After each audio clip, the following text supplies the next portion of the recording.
Connaissance, recherche, sciences, Dessin, mathématiques, théorie, physique, philosophie, conférences, archéologie, nature.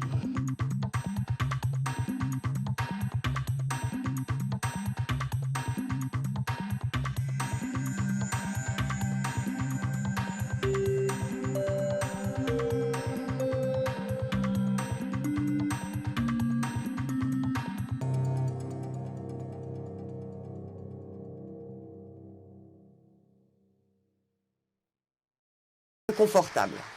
Voilà, je vous remercie pour votre attention.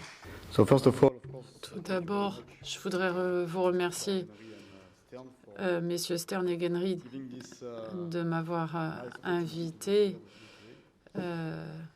pour être avec vous aujourd'hui. Il s'agit d'un travail conjoint mené avec deux autres collègues, le professeur Ngo Van Lang, un économiste canadien, et Mabel Tidball, un collègue de Montpellier.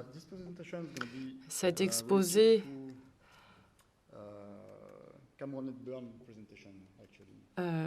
va être lié à certains éléments que nous avons déjà entendus auparavant. Et pour répondre aux questions de l'article, je dois dire que la société doit prendre des décisions aujourd'hui, doit prendre des décisions demain, après-demain, etc., etc.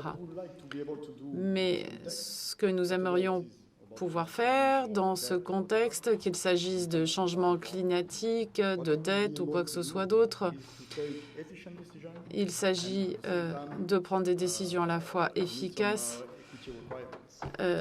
et justes en termes d'équité. En d'autres termes, nous voulons organiser la vie, les choses, de façon à ce que le gâteau soit le plus gros possible et que le partage du gâteau soit le plus équitable et le plus juste possible. Il y a beaucoup d'articles dans le domaine économique portent sur cette question et on peut la résumer de la façon suivante. On imagine un critère. On a beaucoup parlé des critères utilitaristes ce matin et ces critères auront des propriétés intéressantes, espérons-le. Et à partir de ce critère, nous envisageons différentes possibilités de décision pour demain, pour aujourd'hui et pour après-demain, etc. Mais il n'y a pas qu'un seul critère. Michel Delara vient d'en présenter un il y a quelques instants, mais on peut aussi explorer la littérature et voir que les critères sont pléthores.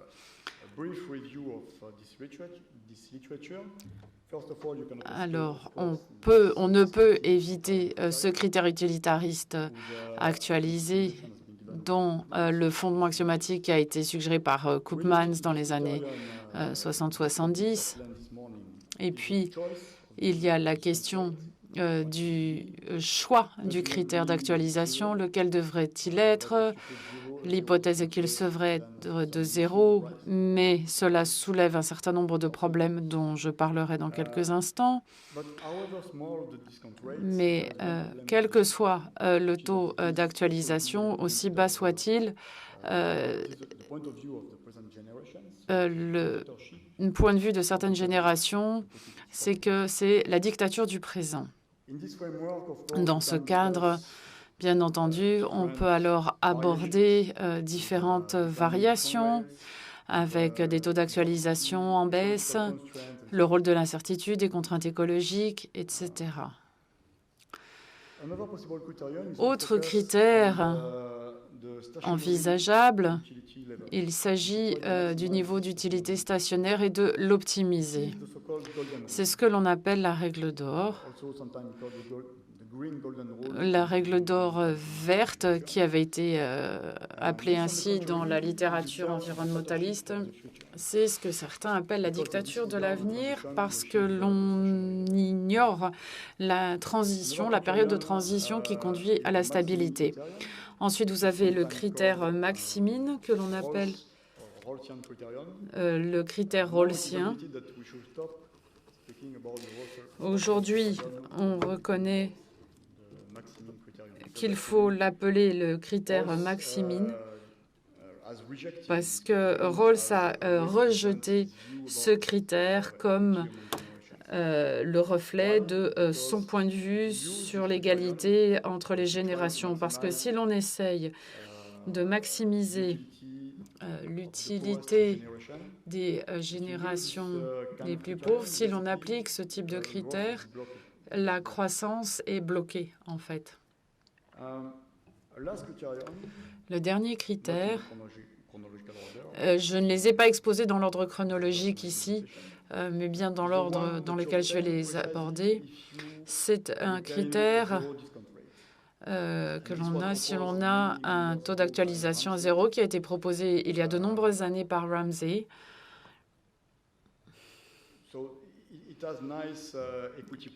Il a des propriétés d'équité intéressantes parce que toutes les générations sont traitées de la même façon, mais il a un inconvénient majeur, c'est que l'ordre du parcours que l'on peut avoir par ce critère n'est pas complètement défini. Il y a différentes voies, différents parcours que l'on ne peut classer à partir de ce critère parce que certaines voies, certains parcours considèrent ce critère comme une valeur infinie. Comment choisir une voie où ce critère a une voie d'infinité? On pourrait entrer dans les facteurs mathématiques ici, mais je vais essayer de résister à cette tentation. Il y a une réponse qui a été apportée à ce problème d'ordre incomplet. Vous savez que mathématiquement, il est possible de partir d'un ordre partiel et de le compléter. Si l'on suit cette voie, nous obtenons des critères implicites. Donc, en quelque sorte, c'est un résultat mathématique. L'ordonnancement, l'ordre existe, mais vous n'avez pas de critères que vous pouvez maximiser. Mais en fait, il n'existe pas de critères explicites qui satisfassent à la fois l'efficacité et l'équité. De ce postulat, nous pouvons suivre différentes voies. Soit on prend le critère d'efficacité ou on se base sur celui de l'équité. Si on travaille sur l'équité, on peut avoir le critère de Cichy-Shilinsky qui est un mélange de la règle d'or et de l'utilitaire. Et ensuite, vous avez la deuxième voie que je vais aborder aujourd'hui qui associe le maximin et le critère de discontinuité. Ces deux derniers critères évitent les dictatures du présent et de l'avenir. Et ici, nous essayons d'avoir des résultats mathématiques pour ceux qui s'intéressent à l'utilisation de ce critère, donc le critère MBR. Nous caractérisons aussi dans un cadre original les propriétés dynamiques sur une voie optimale de ce critère MBR. Et enfin, nous comparons les différents parcours, les différentes voies qui sont définies selon différents critères.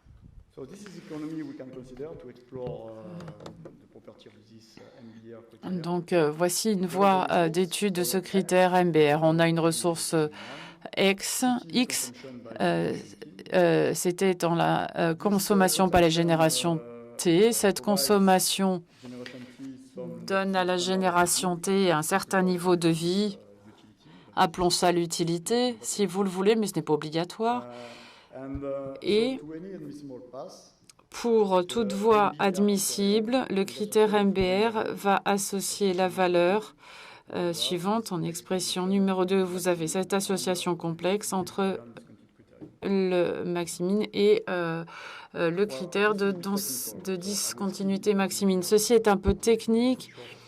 Je ne vais pas m'y attarder par souci du temps à respecter. Je tiens simplement à dire que les mathématiques requis pour la maximisation de ces critères n'étaient pas disponibles. Donc, il nous a fallu ajouter une qualification aux outils de façon à pouvoir les utiliser. Bien entendu, ceux d'entre vous qui connaissent les techniques d'optimisation aimeraient savoir comment nous maximisons, comment nous résolvons ce problème. Le réflexe serait d'écrire le Lagrangian, c'est-à-dire de terme l'objectif de maximiser plus le prix fois la contrainte. Mais on ne peut pas le faire aussi simplement. Le Lagrangian doit être construit d'une telle façon qu'il donne des résultats. Donc, lorsque l'on construit l'équation dans le Lagrangian, dans l'objectif ici, on oublie le premier point de la combinaison complexe. Voici l'objectif. Et lorsque l'on utilise un Lagrangian, on ne peut pas l'écrire complètement. Il faut garder le deuxième terme. Et ensuite, la fonction lagrangienne se poursuit. Ensuite, vous avez les conditions nécessaires. Je ne vais pas m'y attarder non plus. Donc, voici notre première contribution ici. Mais l'information de base à utiliser, une fois encore, c'est le Lagrangian qui est ici.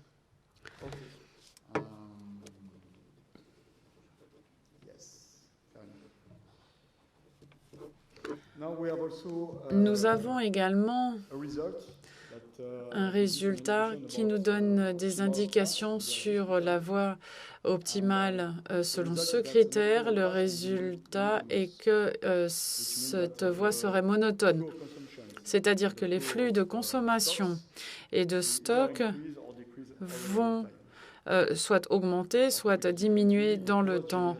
En d'autres termes, les générations les plus pauvres, ce seront soit les premières ou les dernières.